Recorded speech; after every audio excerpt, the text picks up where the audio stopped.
ડેડિયાપાડાના ધારાસભ્ય ચેતર વસાવાનું જેલવાસ લંબાયો છે। હાઈકોર્ટે જામીન આપવાનો ઇનકાર કર્યો છે।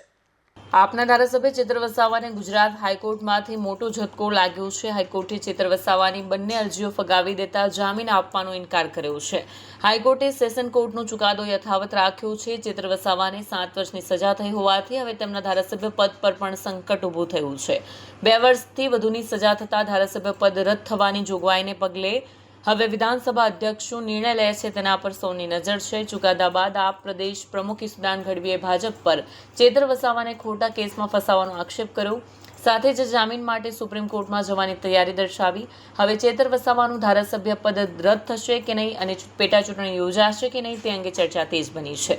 ચેતરભાઈ વસાવાને ભાજપે ખોટા કેસમાં ફસાવ્યા એવી દલીલો કરી કે વારંવાર આ ચેતરભાઈ વસાવા છે એ વિવિધ ગુનાઓ કરે છે, પણ આપને પણ ખબર છે કે અને આપે જાણ્યું પણ છે કે ચેતરભાઈ વસાવાનો કોઈ ગુનો નથી।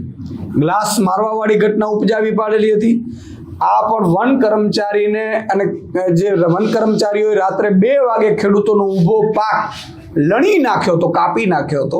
એટલે ચેતરભાઈ વસાવા ધારાસભ્ય તરીકે જવાબદાર વ્યક્તિ તરીકે એમણે સમાધાન કરાવ્યા હતા। એમાં ભાજપે, કારણ કે આદિવાસી વિરોધી ભાજપ માનસિકતા ધરાવે છે, ભાજપ એવું નથી ઈચ્છતી કે આદિવાસીઓ જાગૃત થાય, ભાજપ એવું નથી ઈચ્છતી કે આદિવાસીઓનો કોઈ લીડર મજબૂત થાય। એટલે આદિવાસી વિરોધી માનસિકતા ધરાવતી ભાજપ ચેતરભાઈને જેલમાં નાખ્યા, એવી દલીલો કરાવડાવી કે આ તો બીજા કેસમાં છે, ત્રીજા કેસમાં છે। હું આપને કહી દઉં કે બીજો કેસ એ ગ્લાસ વાળો આપણને ખબર છે, એ પણ ગુજરાત નાગરિકોના હક માટે ચેતરભાઈએ મુદ્દો ઉઠાવ્યો હતો। ત્રીજો કેસ આ લોકોએ કંપની વાળો કરાવડાવ્યું છે, એમાં પણ બ્લાસ્ટમાં જે કર્મચારીઓ મજૂરો શ્રમિકો મૃત્યુ પામ્યા છે એને વળતર વધુ અપાવવા માટે ચેતરભાઈ ત્યાં પહોંચ્યા હતા। તો એમાં એને શું ગુનો કર્યો? ચેતરભાઈએ કોઈ બુટલેગરી નથી કરી, ચેતરભાઈ દારૂ નથી વેચ્યો, ચેતરભાઈએ કોઈને મર્ડર નથી કર્યા। ચેતરભાઈએ આદિવાસીઓના હક અને અધિકાર માટે, ગુજરાતની જનતા માટે લડવાનું પસંદ કર્યું, ભાજપમાં જવાનું પસંદ નથી કર્યું ને એટલા માટે ભાજપે એને જેલમાં નખાવ્યા છે। આદિવાસી સમાજનો બદલો લેશે।